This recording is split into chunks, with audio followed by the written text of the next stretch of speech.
now, a quick word from today's show sponsor.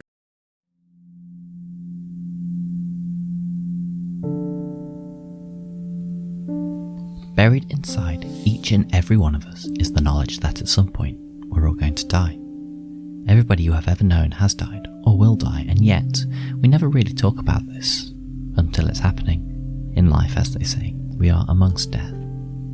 Afterwards, the Far Horizons Guide to Death aims to address this, to take the lens of games designed explicitly to confront death, and use them to highlight our own reactions to different aspects of death, to explore how death is used in myth, ritual, and art, to help us all better understand our own feelings about something that will happen to us all.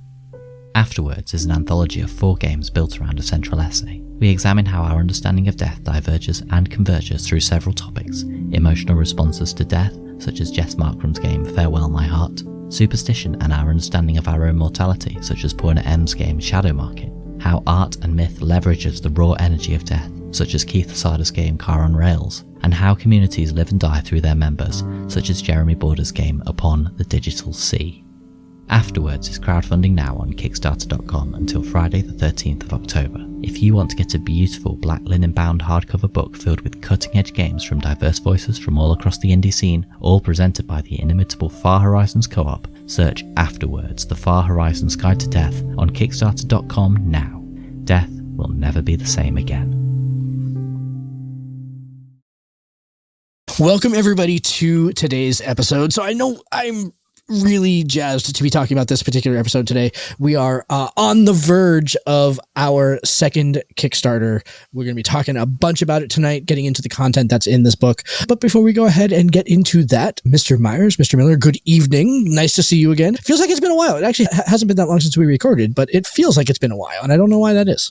I would agree, and I'm not entirely certain either. We're doing a lot of other shows, honestly.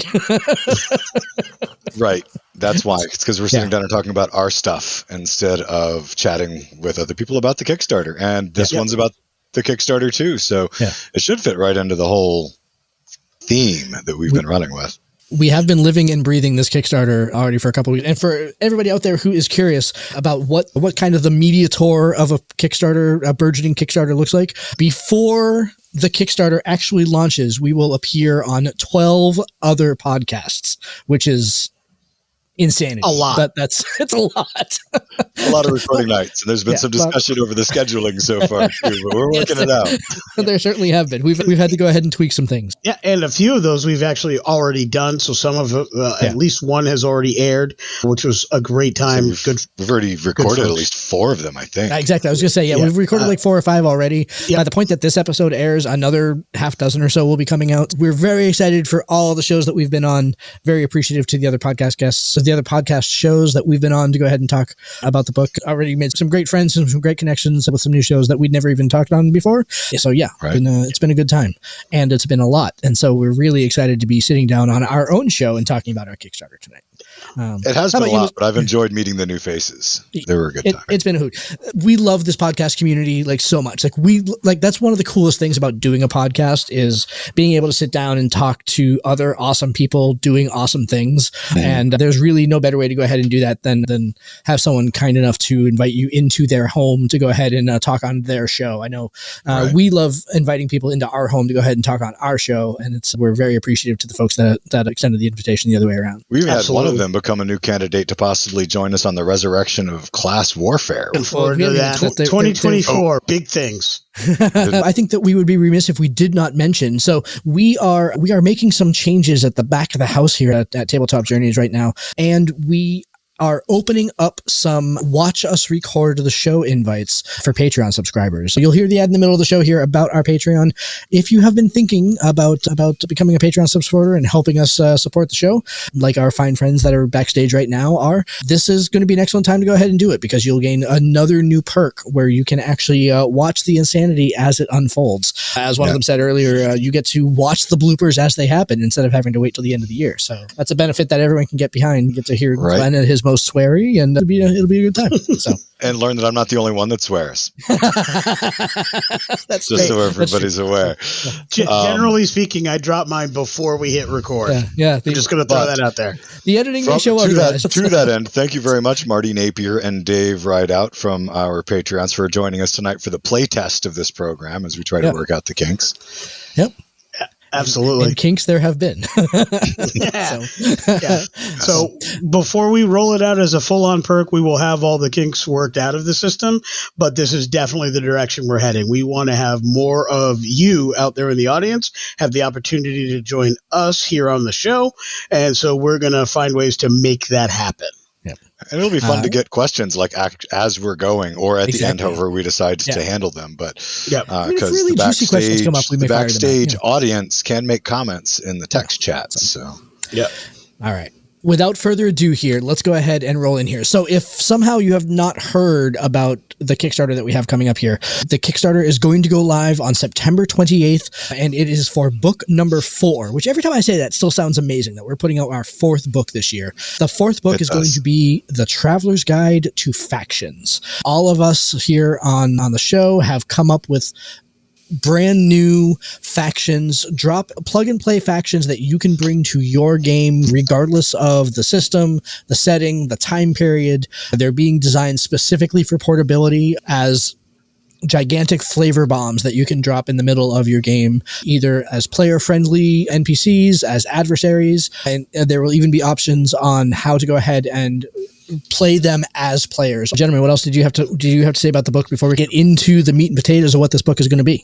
I think the not so hidden gem that's going to be a part of this book is we're also going to have a chapter designed on showing storytellers and players on how to design their own factions using the in our model, in our model and the tabletop journeys way.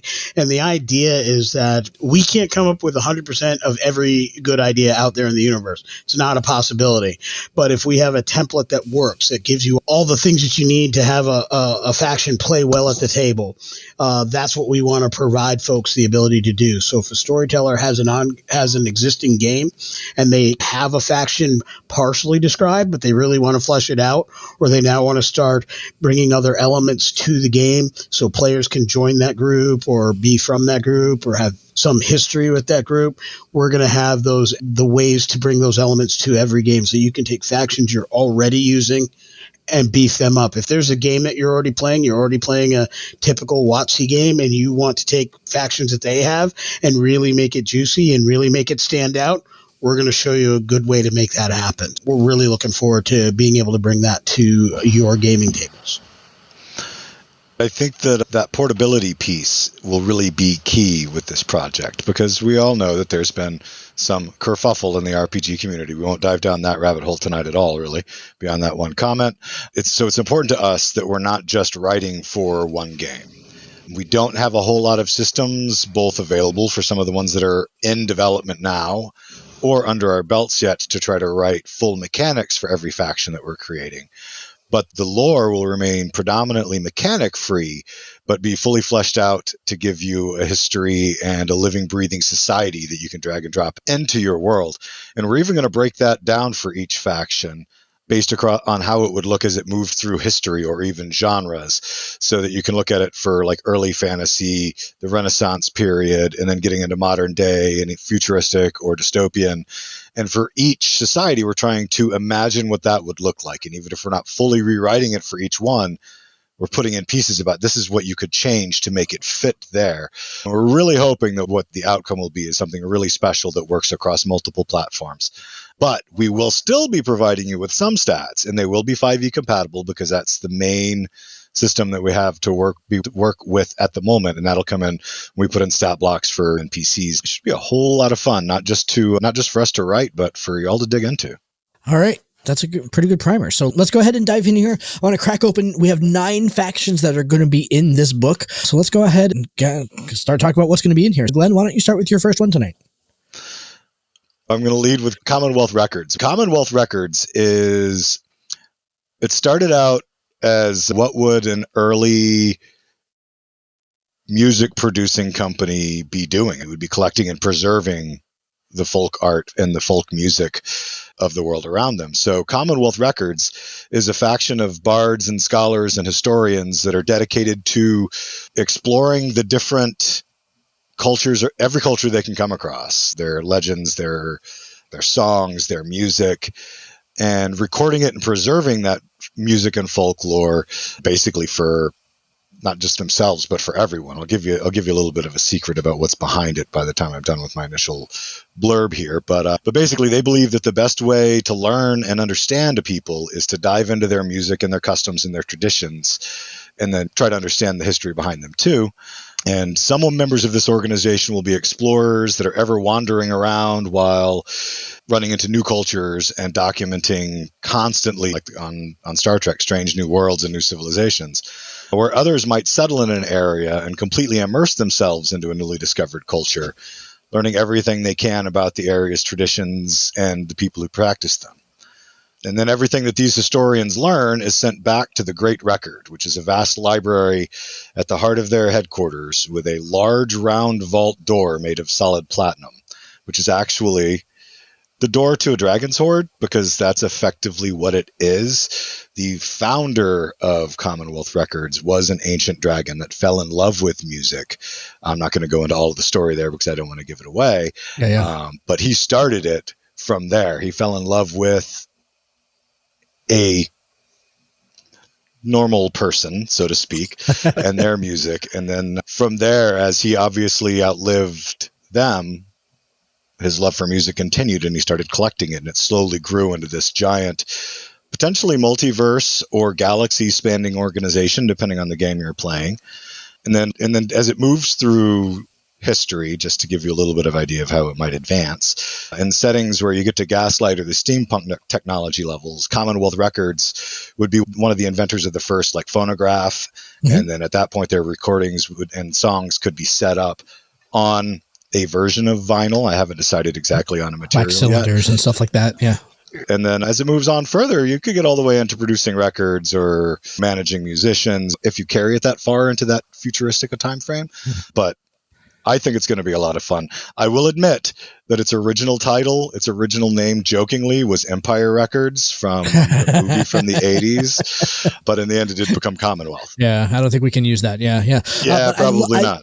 I love that you have this musical kind of anthropological group that's also driven by a dragon. I think that's a really awesome twist. I can see taking something like that and bringing it into Shadowrun with the way that dragons are used in Shadowrun and the technological music and the dragon influence put in together. I think that'd be a really neat one. So I love this. This is it's such a great work. It really is well done.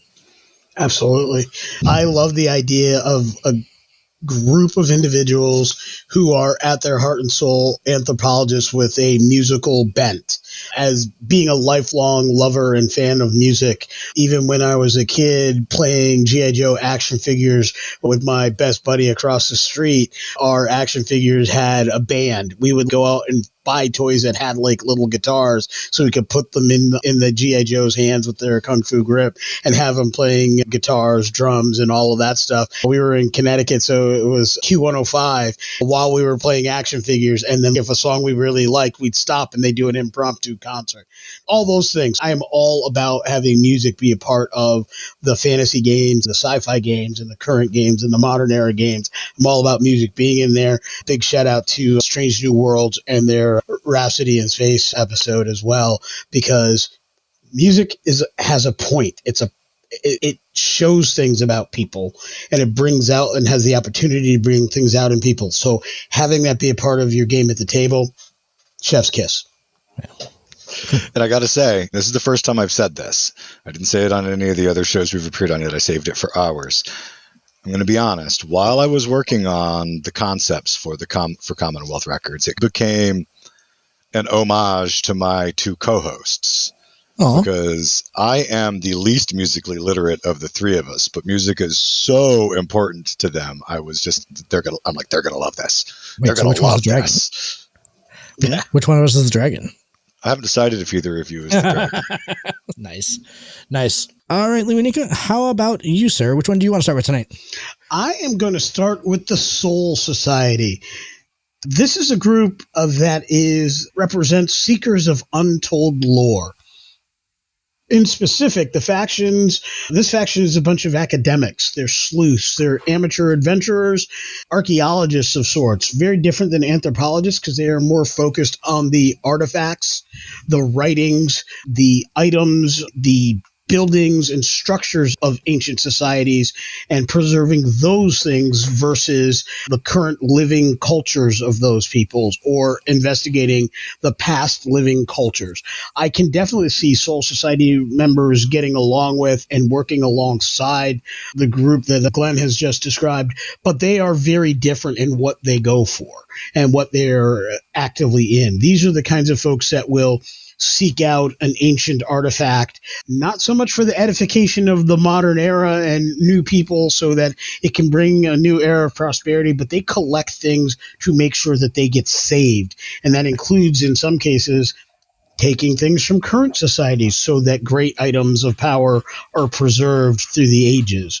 Essentially, as this group begins or has its origins in ancient times and in high fantasy eras of play, you're going to find a group that goes and looks for that old empire that collapsed. They'll be digging through the ruins. You'll find this as a group that will hire parties to clear a given ancient temple so they can later go and take its valued items or take etchings of its glyphs. They might actually be adventurers within a party of other adventurers who have their own secret agenda when they investigate an ancient area or go to some previously hidden island.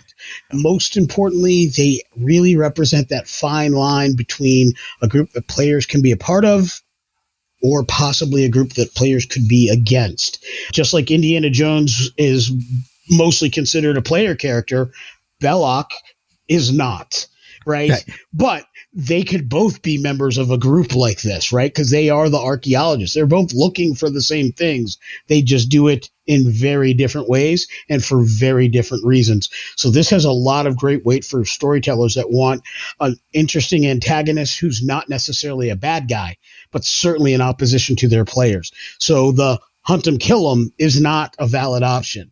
However, stop them, thwart them does become a really good option. So tell me about the name of Soul Society. How does that kind of play into to what this group is trying to go ahead and do? What is it? What is the soul that they're trying to recapture?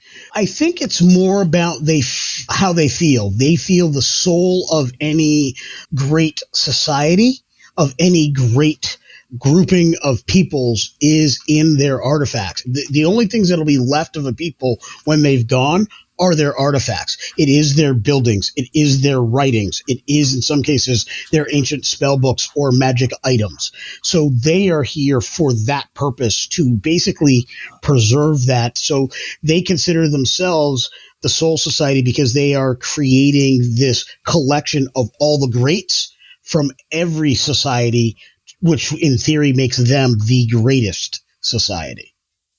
The Soul Society makes me think of, in a modern setting, the Jeffersonian.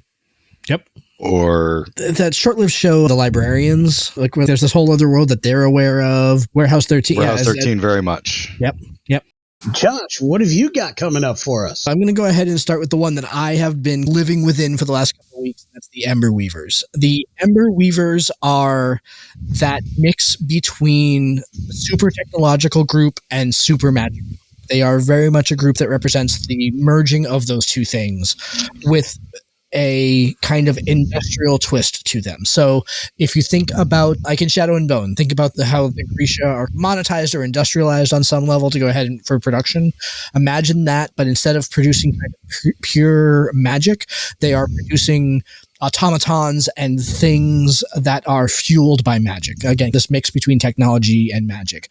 Techno magic, so to speak. Techno mages, exactly. You know, there are any number of kind of influences that I've thought about who could be in this group. I'm thinking about, think about Wild West, the one that was creating all the gigantic walking spider, the mad scientist who was creating the giant walking spider in Wild West. There are some characters that appeared in earlier books of ours that are going to make reappearances in this, because I realized in the middle of writing the lore for this that these characters were members of this faction, that kind of thing. If you remember Zygmunt. So these are the types of people that we're talking talking about here. But I also really think that this group in particular, like, certainly it plays into kind of like a steampunky Victorian kind of feel, like real easily. But I also really enjoy thinking about them in kind of a near future or even far future kind of view. Like, they're the ones that are making warp engines work in Star Trek. They're the ones that are heading up the evil ones, or the adversary type ones are the ones that are like heading up Raytheon and like making supreme weapons and everything like that to go ahead and fuel the military industrial complex, stuff like that. So that's really, they really have this kind of industrial bent to them, but they live in that world between technology and magic.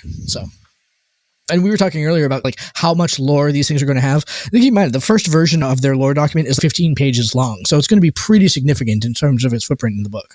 Absolutely. And I just want to mention something that one of our patrons, David, mentioned is very similar to along the lines of the Techno Mages from Babylon 5, which are among some of my favorite adjacent characters that have been in that game. I actually made a character to effectively be Galen from the follow-up series to Babylon 5, but I love the Techno Mages. We speak in the codes and all of that. Like, I can't quote that speech directly anymore. I used to be able to, but that quote that the lead Techno Mage gave Londo Malari when he said, "I will tell you your future," and then did so, perfection. Yeah. Like, I just love every element of that. Yeah. And Marty from backstage also had thrown on that it would work great in Savage Worlds Deadlands, which I thought was fantastic because I'm thinking Weird West, absolutely. It could be great. That would totally take it down that Wild West vibe you were mentioning. I included a bunch of quotes in the book in terms of from like pop culture about who's inspiring certain aspects of this chapter. And so the people that created the Death Star. So there's like a quote from Obi-Wan Kenobi in there, quotes from Q from James Bond films, quotes from like a quote from Terminator 2 Judgment Day, stuff like that. Things that are like influencing where, because it's all based on the quote that, like, I'm going to totally butcher it, but about how technology of a certain level is indistinguishable from magic, right? So it's based on that ideal. What if the reason why superior technology is indistinguishable from magic is because it is magical, right? There is magic fueling it. I mean, what does the permutation look like throughout everything?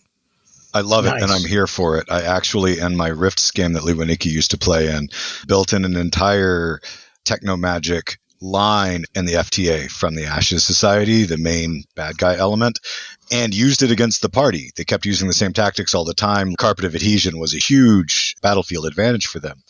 So the other side developed techno-magic boots that allowed them to walk on it. It was perfect. Yeah. Cool. All right, Glenn, I think that brings us back to you. Which one do you want to dive into next? Let's see. The Hands of Providence. This is the one that I've probably been working on the longest, even if it's not the one that I've gotten the most work into so far for this project. But it was born in one of my games out of necessity. And what they are is a conclave of Asimar, or Asimar, depending on your preferred pronunciation, prophets, soothsayers, and other fortune tellers and seers that all share a common vision for the future. Or they serve a patron or deity who has a vision that they believe in, that they're using their followers to move and nudge closer and closer to fruition. And these mysterious sighted sages travel the world, guided by what they see in their visions, manipulating events and nudging things, or sometimes hitting things with a sledgehammer if that's what it takes, in order to bring their desired future into fruition. They're completely dedicated to the future they serve, and they'll go to nearly any means necessary to ensure that the events unfold the way that they see fit, the way they want them to mold the future into their image. And sometimes the interference might help the local people, and the agents from the Hands of Providence could be seen as heroes. But if the locals are standing in the way of foretelling, it could just be that their village is supposed to get wiped out, and the Hands of Providence could be seen just as easily as the villains. I think if there's one thing that kind of strikes me about the Hands of Providence, it's that they are absolutely terrifying as a concept, right? Like, this group that is so steadfastly dedicated to making sure that their version of the future comes to bear and will go to any means necessary to make that happen is positively terrifying. Now let me blow your mind. Let's say that your world has two opposing factions of the Hands of Providence that each are trying to bring about opposing futures, a la David Eddings and the two competing prophecies that run throughout the Belgariad, if you've ever read that set of books. Or there's a number of other instances of it. So you could have two different groups of seers basically having a battle of future sight to see who comes out on top. And it could be a whole lot of fun to weave into your story. And I am thinking immediately of Quantum Leap, where you have Sam and Al, and then you have the evil Leapers, and that whole equally I'm thinking of, to take it to a Star Trek end, the temporal Cold War, which at some point in the later 24th or 25th century becomes an actual straight up war for temporal events. Even the Klingon timekeepers there from Discovery, right? You're looking at a group that is specifically looking forward, very similar to the Klingon timekeepers, right? But then you have other factions that are looking backwards. So they are looking at, I can fix this. But if these folks see the future based on what has happened, they're going to definitely rail against those who are trying to correct what has happened, because that would stop them from what they think is going to happen. There is so much juiciness and narrative weight that can be held in a game like that. Dave asks what this society would look like in a post-apocalyptic setting. Did they cause it, or would they try to stop it? And it could go either way, depending on how you choose to write the Hands of Providence into your game world. To best answer that question, I'm going to use one of my analogies for a modern setting and then extrapolate where it would go. But when I look at the Hands of Providence for a modern setting, what I see most heavily is I see the show Person of Interest, with the Machine and Samaritan being the deity figures or the higher powers with a vision of the future, and the Shaw and Reese and Finch on the ground, and then Samaritan's agents are the actual people on the ground trying to make things happen. Had Samaritan won, the post-apocalyptic future that would have brought about would be exactly what you're asking about, Dave. I look at shows like that were short-lived and tragically 7 days being a perfect one-shot group of adventurers using everyday heroes. You could have this group basically be the faction that's supplying that team with the technology to be able to go back within the last 7 days, fix what is potentially going wrong, and then move forward. So many good things.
All right, Lewanika, which one do you want to go to next? So I'm going to take us back into my gaming past, back to one of my oldest campaigns, and back to the worlds that I created with my friends at those tables. And I'm going to read a little quote that was written for this group. As the thunder breaks over the mountains and heavy rains fall upon the valleys, when people have no one left to turn to, it is the strike of lightning that reveals those who have come to help. This is the Thundersworn. The Thundersworn is a group that was created based on basically a love of one of the greatest set of adventures that I ever had the pleasure of storytelling for at my table. It was basically a simple quest. Bad guys were going to be coming. They were going to wipe out this little town. The player characters had to either get the people out or defend the town. And on some level, that's a pretty common trope in games. I've done it in several campaigns. It seems to have always been a really good story. It brings elements of Seven Samurai to the table, where they're going there and teaching folks. It brings elements of different games I've played in. But more importantly, one of the player characters really took the time to impact the people, get to know the people, took one of the younger members of this small, relatively passive village under their wing, and basically as a priest of a deity of the storm or tempest, basically helped this town defend themselves against an onslaught. They marshaled the forces of the town, trained them over a couple of weeks, built defenses, built traps, limited the approach for the enemy, and did all these things. But when they were done, the heroes had to move on. That young child went with the heroes and followed them. So this is literally a love letter to that campaign, that player character, and basically the members of that village. As the younger people grew older, and they decided to do the same thing. They basically travel the world looking for signs that there are villages or people in need. So you can think of this in a modern era like the A-Team. They just stroll into town. There's a big boss who's doing bad things in the town. They build a van, or they help do this to defend the town or the local diner against the bad guy, and they do this.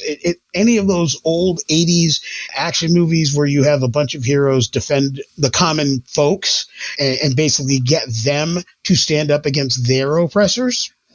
They lend a hand, they do some of the action, but at the end of the day, it's the people who rose up and took the right stand. They are that catalyst for that process. That's the Thundersworn. They're not an organized military. They're not technically religious zealots because they're there to help. But when good people are in need of help, the God of Tempest has a way of bringing in the storm that's going to wash evil clear. And that's what the Thundersworn is all about. I feel a little bad that none of my factions are all about how awesome you two are. So this is a little weird. But I mean, that's such a great. What I loved most about the Thundersworn is just like how I think a lot of the other factions are very slick and urban on some level. Commonwealth Records is not necessarily as urban, but a lot of them they have this like urban feel to them. The Thundersworn do not to me. They feel like a barbarian tribe almost on some level, where it's like they're very tribal. They're very that kind of like family structure more than anything else. And I think that's a really great bit of flavor to bring in to give some other options along with all of these other ones. Nice. That's a great vibe to pick up from it, because the character that it's based off of is Anric Hammerfist, who was a barbarian from a Viking-style barbarian community. So that you're picking up on all kinds of vibes that are right there along with the guy that started the whole thing. So that's really cool. Yeah. And I do love how, so this faction has gone through roughly 17 and a half name changes too. I really Thundersworn. I'm glad that we settled on that. We went through a lot of iterations to find the right name. I think and Thundersworn really, again, gives the gravitas that I think that we wanted for this group more than some of the other ones. So that's really cool. They were originally the Thunder People, but that just didn't have enough. There's a number of names that were not good enough. And honestly, I can literally hear these guys coming into town with the Doors playing in the background. I just do. I have actually on several occasions when I've sat down to write for this group, played Riders on the Storm on loop while I'm doing this, just so I can get that feel of this is why they're here. Isn't that song like 50 minutes long? Really like, do you even have to play it on loop? Is that at least 3 times? Yeah, I'm surprised that you went Riders on the Storm and not Thunderstruck. Oddly, that's their battle theme, and I did actually put Thunderstruck on a loop that went 30 minutes. I think I talked about that in our episode on music, building a soundtrack. I still have the cassette that has that, because it took me forever to get that looped. I happened to be visiting in Maine shortly before that game, and he played it for me, and nice. That's awesome. That's crazy. Yeah. Excellent. Yeah. Since we've talked about so many things, I want to keep this party rolling. Josh, what do you got next for us? So I have 2 factions in this entire set. I've already talked about the Ember Weavers. My other faction that's going to be in here is exactly the opposite. Where the Ember Weavers they have an independent streak and they're like single-minded, but there's like a air of competition between them all. The Order of the Ivory Compass is a kind of, it's a like some of our other ones. It's like a quasi-military organization of buccaneers and privateers and basically merchant marines. They started as a group that was meant to protect shipments and everything like that. You would bring members of the order onto your boat if you felt like your boat was in danger, if you thought that your cargo was going to be threatened, if you thought that you were going to get attacked by nefarious forces. And from the player character angle, that's very much the way that they exist. So they very much are playable on that level as accompanying and the protectors of travel and everything like that. There is a very nefarious angle to this group, however, because much absolute power corrupts absolutely. And so when you get a group of people that is solely responsible for the protection of treasure and protection of those who have more than they have and everything like that, when all of a sudden they start to realize, hey, why am I protecting? Why am I not benefiting from leveraging all these skills that I have learned and all this influence that I have gained to go ahead and have my own stuff and maybe only protect my own stuff. So that's where the kind of like the piracy and buccaneer angles come from also. So they have two sides to them from depending on which angle you want to go at your table. But I really am enjoying kind of diving into a strongly naval faction. That's not something that I have done a lot of. Glenn, I was very much inspired by kind of the boiling seas stuff that we did in the last book. What kind of characters would you see in the various port towns and that kind of thing? And also the adventure that you had in the last book about the rising tide. Again, who were the characters that you would see in that seaside town, which was largely a lawful neutral kind of town, right? Like it had its own law and order, but it definitely had some gray to it. It wasn't quite all on the good side of the spectrum. That's how I view these guys also, where it's an order that can go both ways, can go back and forth depending on the needs at the table. The Ember Weavers are basically a good group at the end of the day, right? They have some people that have abused the resources that they've got or abused the teachings that they have. The Order of the Ivory Compass is definitely a group that has maybe forgotten its roots on some level, right? It has maybe gone a little bit further down that pathway than where its humble beginnings were. So nice. And I love it. And I do, because I submitted a smaller but similar faction, and yours covered the gambit more than mine. Mine was a very specific faction from the Boiling Seas, which is not what we want for this book. We want setting agnostic. But yes, I love it. I'm all about the nautical pirate adventures. Yeah. Yeah. And I'm really looking forward to the interactions in there. Yeah. Go ahead. Dave, I was just going to say, Dave points out from backstage that this would be a really fun kind of group to put into a game like Traveler, because you need that kind of interaction that the players can interact with, either come from or get hired by or do a job for or possibly do a job against. There's so many different ways that can go, but you need this kind of group to have that kind of work really well. I see something like this in a cyberpunk setting as well, where perhaps it's a seaport town. Maybe it's near the LA docks in a super high corporate LA kind of thing. They're trying to take care of whatever actions necessary before a group of items get on board ship to cross the ocean. Or maybe they've been hired to get on board a ship to maybe deal with that. They're the motorcycle gang protecting the convoy before it gets there, like all that sort of stuff. Yeah. They definitely have nautical origins, but that doesn't mean that they have to be exclusively nautical. I think that there are a lot of ways that you can take them and through like subtle manipulations fit them into a variety of different scenarios. But like I can see them just as easily being like the sheriff that's on the train. Like we were talking earlier about Weird West and Wild West settings. I can see them as like the sheriff that's on the train that's protecting the shipment, as much as I can see the train thieves on horseback that catching up to the train to go ahead and try to go ahead and disconnect the cars before anybody else notices that the cars are missing, that kind of thing. So absolutely. Just really good stuff. In my own home game, I have a seaport town that has a whole lot of naval activity, and I truly think that it would work very well with that group, because again, just having another faction within the town. I've got a street gang already built in that town. I have the King's Navy in that town. I have the King's Marines in that town. To have something that's not necessarily official, but not necessarily criminal, but represents the merchants and the common folk. Yeah. Fantastic. And there's so many ways to bring pirates into any genre, all the way Right. into space with terrible 80s movies like Ice Pirates, or even going into Serenity and Firefly. Yeah. Yeah. We give bonus points for Ice Pirates, by the way. Like, I just want to give bonus points for Ice Pirates.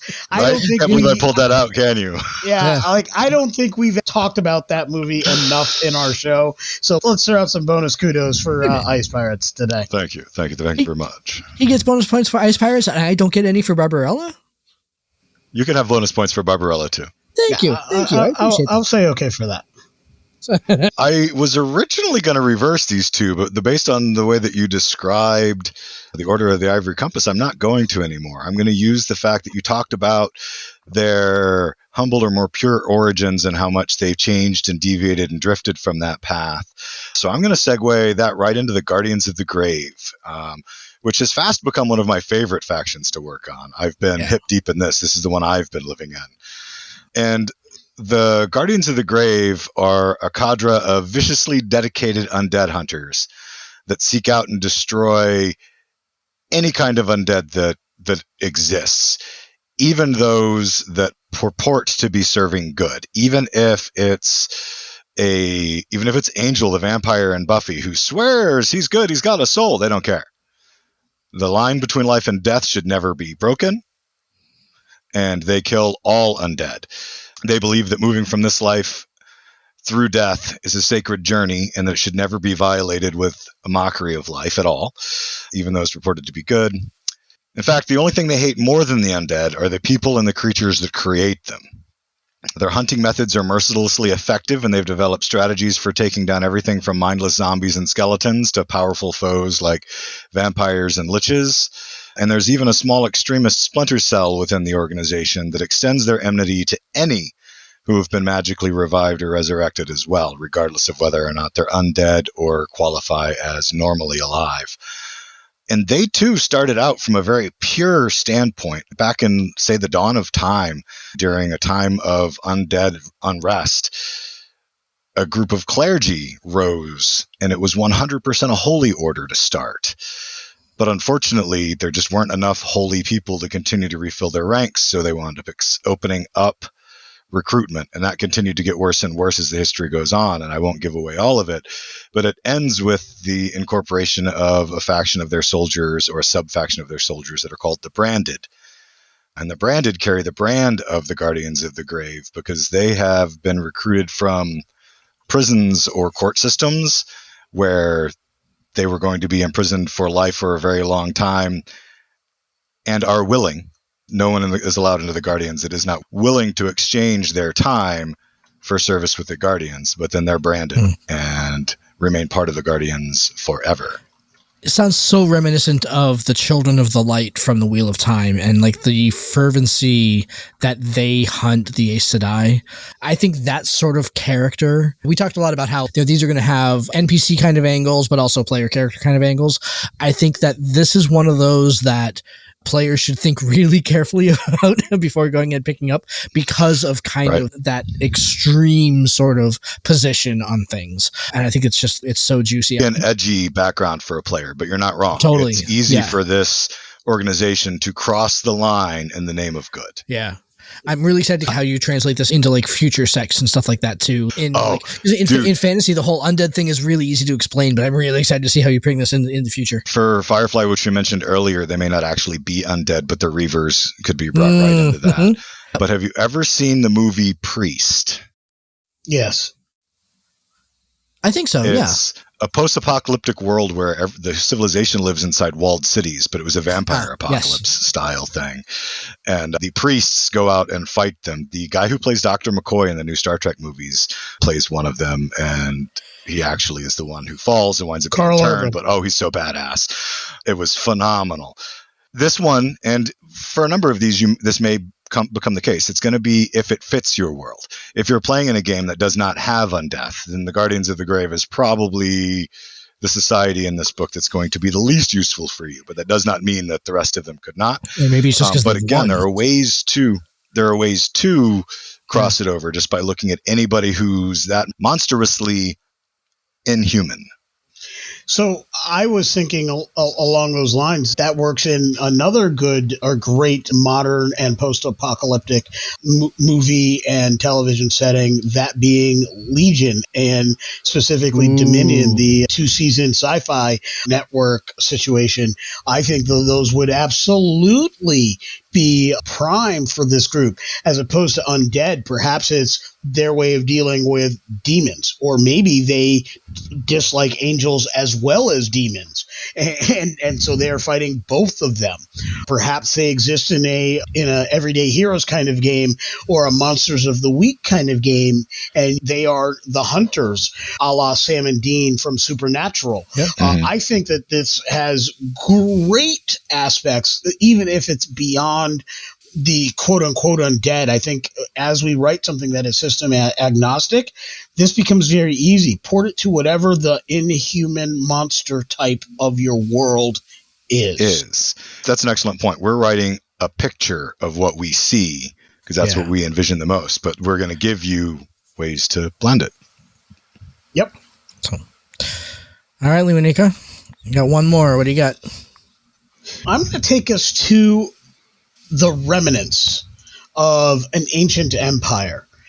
And I'm calling on our audience and those who are going to be picking up this book to think of an ancient empire. And it's at this stage specifically vague for a reason, because it allows you to position the group I'm about to describe in any setting. You pick what this ancient empire was. This ancient empire that had this very organized, very professional, exceptionally large, exceptionally successful army. But at the end of their days, this empire fell. It collapsed. Whatever it was, it just stopped working. And it fractured. It fractured into smaller communities, smaller kingdoms, smaller regions, fiefs, city-states, whatever your storyteller, whatever you GMs and DMs out there want it to be. This is what collapsed. But out of this very fine-tuned and specific army, one unit, which for ages untold stood out, rose to prominence and power in and of itself. They did not form a single kingdom. What they formed a group, a league of professional soldiers that are specifically involved in scouting, pathfinding, trailblazing, and espionage. This is the Outriders League. Their whole purpose was a squad. It was individuals in a squad or in a legion or in a company of soldiers that would then go on to take on these specific tasks. Originally, when they were first created, it was people who were conscripted to do a given task. Eventually, they became better at it, and they started recruiting people specifically to do this. And then they began training regiments that got them better and better. And before long, they became their own cadres and their own specific training mechanisms. But along the way, the leaders of these elite units, these tier 1 units, to use a more modern military term, basically started squirreling away resources and funds. As the empire became more and more decadent, they kept squirreling away more and more resources, setting themselves up to survive the end of the ancient empire. A couple hundred years after the fall of this empire, they emerge as the ones that other kingdoms and fiefdoms hire to do tasks. This is the Outriders League. They are just that. They are scouts. They are the people you hunt down. They can be bounty hunters. They can be trailblazers. They can be the people you want to insert into communities. In a high fantasy setting, we are talking about the rangers, the fighters, occasionally the druids, definitely the rogues that are going out and doing these very specific things. They do have a very high combat survivability bent, but they're not necessarily frontline fighters. They don't stand on the front lines of a massive battle company against company. But when that legion needs to move from this area to this other area 60 miles away, this is the squad of 4 or 5 folks that blaze that trail, find the watering holes ahead of time, find the possible ambush sites ahead of time, that find the traps that the other enemies has sent, deal with the enemy scouts. What I love about this faction is player characters can very easily come from this type of organization and just be a part of a group of heroes. They literally could be on leave and join some heroes, or it could be they retired or finished their commission and are now with a bunch of heroes, because these are the kind of skill sets that adventurers need and want to have. Or they could simply just be a party of these folks that are doing various military tasks. And I think it's going to be a lot of fun to play and bring into your games. I have to say that what struck me most about the Outriders League is when we started putting these together was the completeness and the complexity of the information that you had on this was mind-blowing. Like, that was really like the depth of the Outriders League and the angles that you've thought about already in building the narrative of how the Outriders came to be and how they like go through time was really astounding. Like, just the depth. So you've really thought this one through, and I'm really excited to see where it goes next. Unlike a lot of the things that we write or I've written for our various projects, a lot of times I am starting at a point and building it up to what's in the book. This is one of those things where I have so much and I'm paring it back so it fits in the book. So which is a fantastic problem to have.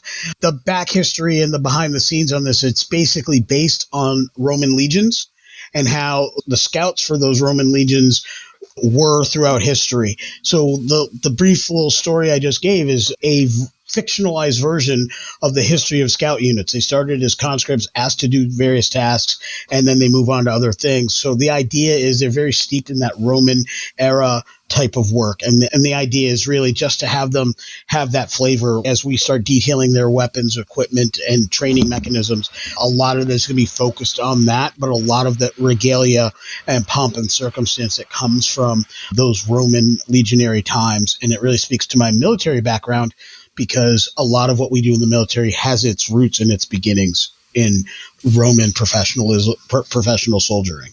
Yeah, cool. Especially because this group operates in small parties of its operatives. It opened up a whole lot of things in my mind instead of being a massive force in terms of how you could use it narratively. And moving into a more modern setting, obviously they'd be a professional mercenary group, but they'd be the one that meets the war correspondent to try to help them get safely across the country. And yeah, it's got so much potential. Absolutely. Yeah. I think of Old Guard if you wanted to play in a game that had superpowers. Guard was a fantastic movie with Charlize Theron. Absolutely. I can't wait to see the second one when that comes out. But I think of that type of unit is this. But not immortal, necessarily. But if you're playing in a game that has immortals in it, like if you wanted to use the Everyday Heroes Highlander rules, Bob's your uncle. All right, Mr. Myers, you've got the last one tonight. So what have you got? All right, let me bring us home with the Warp and Weft. You have probably my favorite, honestly, of all 9 of them. I love the creepiness, but carry on. Fantastic. Okay, so the Warp and Weft is a multiverse or galaxy or universe spanning organization of spies and fixers run by an incredibly ancient hag. And if you don't want to go with hag, because that smacks too much of 5e, it could be any form of Baba Yaga type deal maker, Ursula from The Little Mermaid, just to go in another direction. But some say that she was the first hag, and she's known only as Gran. And over countless centuries and lifetimes that she's lived, Gran's evolved past her malevolent nature and developed the timelessness and, if still somewhat twisted, perspective of an immortal. She values knowledge and power over everything else and sits atop of the largest pyramid scheme known to man. Most people never even know who they truly work for if they work for the Warp and the Weft. And she has turned cutting deals, blackmailing, and obtaining information into an art form. Now Gran and the Warp and the Weft are the puppeteers behind 90% of the espionage organizations in the multiverse. Though, again, most have no idea who they're working for. And this one actually came from when we did when the Ravenloft book came out, Van Richten's Guide to Ravenloft, and we did our 3 characters for it based on the lineages presented in there. Grand was born of the Hexblood Desdemona that I created. And the backstory of Desdemona led down this rabbit hole that took me to Grand. And I'm like, she's so going in something. Then we said we were doing factions, so I had no choice. Yeah. It's the least of the ones that I think it might be the least in the book. Good or possibly good faction in the book. Honestly, straight up, more often than not, the warp and the weft is going to land on the side of evil. But Grand is not like, she doesn't have some evil agenda of destruction or anything. She's just amassing more stuff. So sometimes it's not necessarily bad things she's doing, unless you challenge her power, at which point you'll be obliterated. That's when you cross someone with infinite cosmic power. Yeah. Oh, it's interesting. It almost sounds like an Anne Rice character. Yeah, like I can totally see that. Kind of like the female version of Lestat, or of who was the one that when you had Queen of the Damned, like that kind of air where it's a little dark, wants to go ahead and amass their stuff, but that a lot of people that are doing her work don't actually understand who they're working for. Yeah, Wolfram Hart would be a Grand organization. I really love the fact that's the kind of organization that could be there. I could see them as the secret organization in a modern era game, whether it be Monsters of the Week, Everyday Heroes, any number of modern games. I think that really fits in, though Monsters of the Week really comes to mind the most because they're just that organization that you can never really deal with. You're more dealing with the symptoms of that sickness versus that sickness itself. Yeah. You may save this one community or this one family. I think that also works if you're dealing with supernatural. Perhaps the hunters in your particular party that's their focus. Let's say Medine handle Gabriel and Michael and Lucifer and the Crossroads Demon and all that. Meanwhile, there are other bad guys that have nothing to do with that are out there harming people. So there's all these other things that need to be done. I can certainly see shadow organizations in a modern era, maybe an alien entity. Grand doesn't necessarily have to be a hag. Perhaps it's just some alien near Cthulhu-esque entity that has a more human, mortal-like form, but still has that immortal type feel and flavor. But in this super futuristic society, they're manipulating things. Wouldn't it be crazy to find out that the Tal Shiar, the Obsidian Order, and Section 31 all have various things that they're doing, but they're all collecting some secret information that's going to allow the opening of some portal. Let's bring some Cthulhu to the Alpha Quadrant or what have you. There's any number of things that you could do to bring into your game. Take it to the Star Wars universe. She could be, Grand would likely be behind the organized crime lineage of the Hutts, as an example. Yep. Yeah. So much good stuff in here. The Hutts were originally like snippings of the Cthulhu's tentacles or something like that. So each Hutt is actually a descendant of an original beast of some kind. Oh, there's any number of things you could do. No, absolutely. And Hag is what came out because that's the mindset I was in when I wrote it. But you're 100% correct. Any large, immortal, and difficult to understand being could take the place. Yeah. Of a hag. I am still just stuck on you saying that the Hutts originated from clippings off of Cthulhu's tentacles. There's something that was fantastic. Amazingly right and wrong with that sentence, Lewanika, that I'm really not sure whether I am horrified or proud of you. I'm probably a mix between the two. Yeah, I think that actually comes from that little video I sent you. I think it was this morning with the leech that was in somebody's No. With the yeah, we don't speak of the leach. We don't speak of the first thing that I said when you sent that was I swore at him and said it's an Oblivion mind leech, which was one of the characters from one of the creatures from our last book. So that's gross. Yeah, I love the Oblivion mind leech too, though. That was fantastic. Yeah. But I always think of the Hutts looking like little slug things, and then when you see pictures of Cthulhu or mind flayers or anything with those just the tip of the tentacle. The tip of the tentacle, and Bob's your uncle. You have a Hutt. That's so wrong. So sure, wrong. It's not that Jabba's your uncle. You have a Hutt. It could be. Jabba's your uncle. Right, so.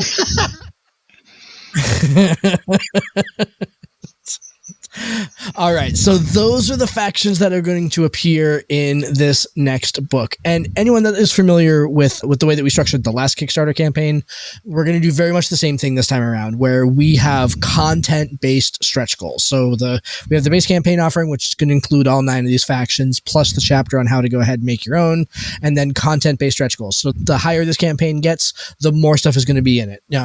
We're looking to go ahead and add a whole set of backgrounds again that are going to be based in 5e rules, but background and feat combinations, more NPCs. If we hit the stretch goal for this level, we're going to be diving into Tales of the Valiant lineages and heritages also to go along with these, trying to hit up some other systems here. Maps, we want to get to the adventure starters. So really the size and scope of this book is going to be up to you guys out there backing and supporting it along the way here. The other kind of exciting thing that I want to go ahead and make sure we mention about this campaign in particular is that we are going into physical books for the first time.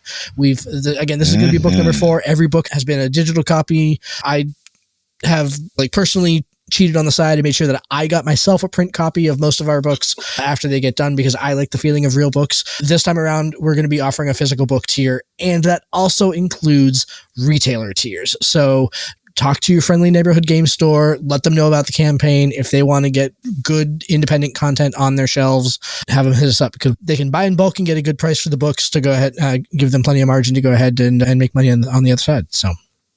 Yeah, I really like the retail tier option. Yeah, that was a fantastic addition. Yeah, it was a focus. Once we said we were going to do physicals, once that became on the table, it immediately became, how do we structure this so that retailers can have that on their shelves?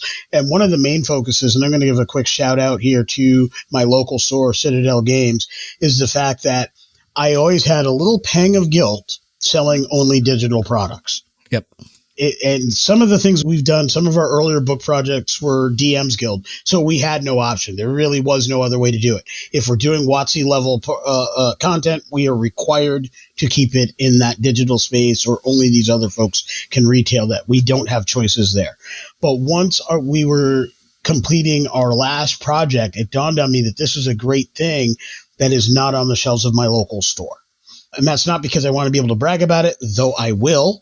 But it is more because I want to provide content for my local store to get some love. I want to show them some love. They've given me a place to game for nigh on to 40 years at this point. So I want to make sure that we show them some love and give them some of the things. And some of the things that are in this book originated in games that were played at their tables. Well, so this is a history of not only our games, but it's also a history of games we've played in our local stores. And so I wanted to be able to bring that to folks out there. We as a group wanted to make sure that local stores have an option here that's affordable and reasonable for them to do, and a way that they can feel safe getting this. And it will definitely be something they can make a little profit on. And if they want more, they can get more. They can always back multiple retail levels. If they want to get more than the amount of books that are going to be in that level, they can back it twice to get twice that many books, or 3 times or 4 times, or however many times they wish to back, to be able to cover the sales that they expect to have. But we invite them to join us and have some fun at their tables as well. And I grew up in the Citadel right there alongside you. I've been going to the Citadel since before I could drive, since I was probably 12 or 13, and it was still over in New London before it moved to Groton. And how cool will it be if they buy in at our retail tier for us to be able to walk into our game store that we grew up in and see our book on their shelf? That would be so cool. Yeah, I know. That'd be the coolest thing ever. Yeah. That's a take a selfie moment, and I'm loving this stuff. Right? all wrapped up. We will have arrived. Yeah. So, yeah. All right, so we have one more question from our Patreon listeners before we go ahead and close out tonight. Dave is asking, will we be including adventure hooks with the factions? So the easy answer to that question is yes, that each faction will have information on how to go ahead and plug it and drop it into your campaign in terms of what are kind of the hooks that you would need to go ahead and bring it into your local campaign, or how to go ahead and run an adventure with it.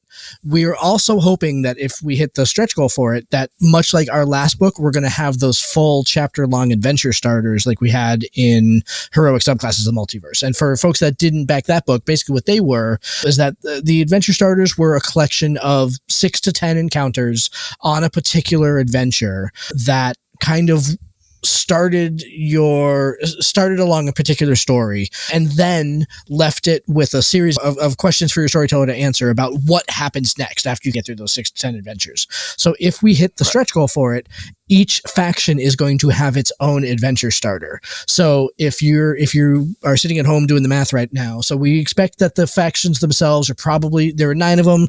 They're probably going to be 10 to 12 pages a piece.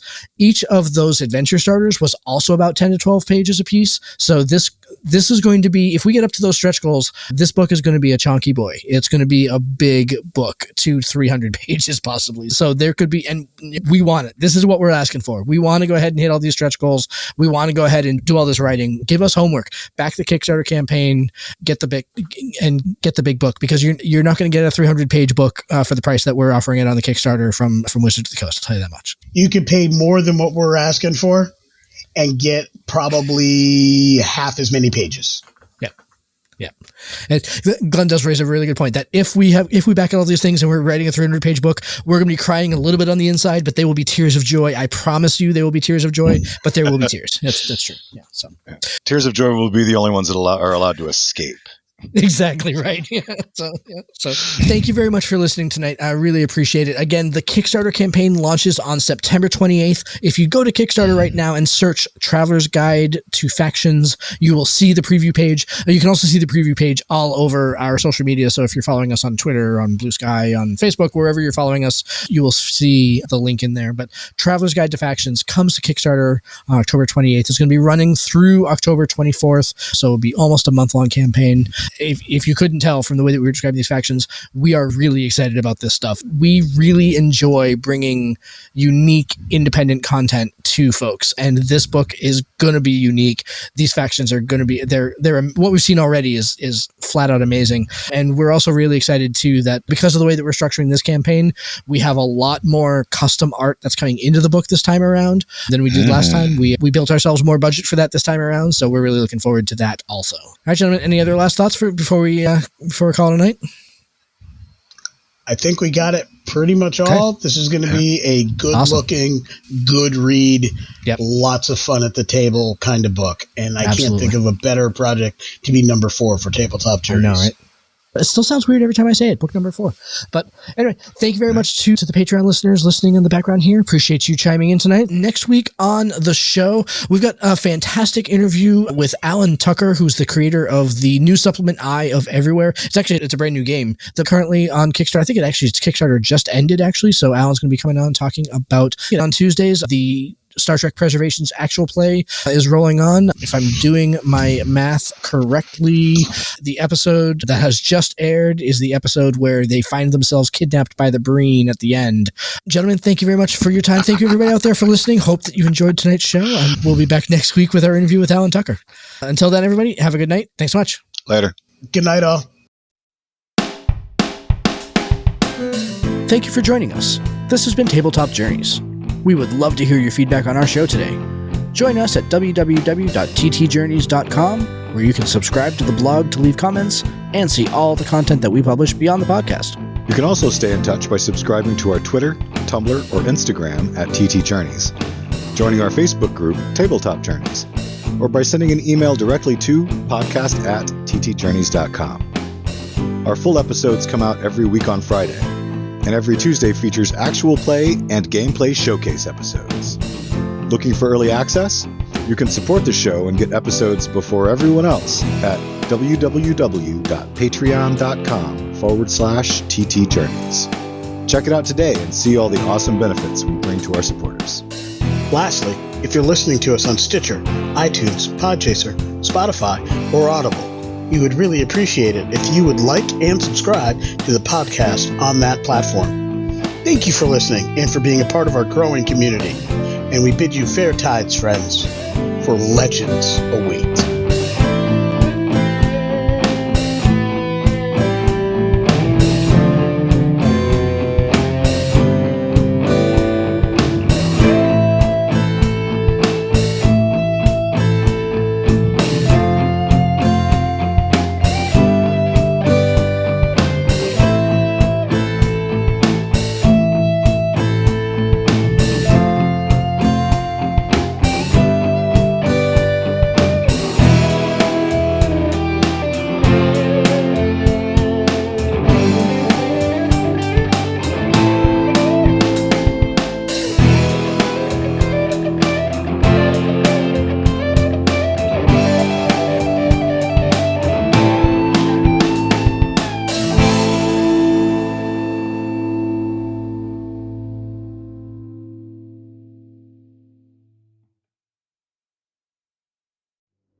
Here's a preview of the Traveler's Guide to Factions.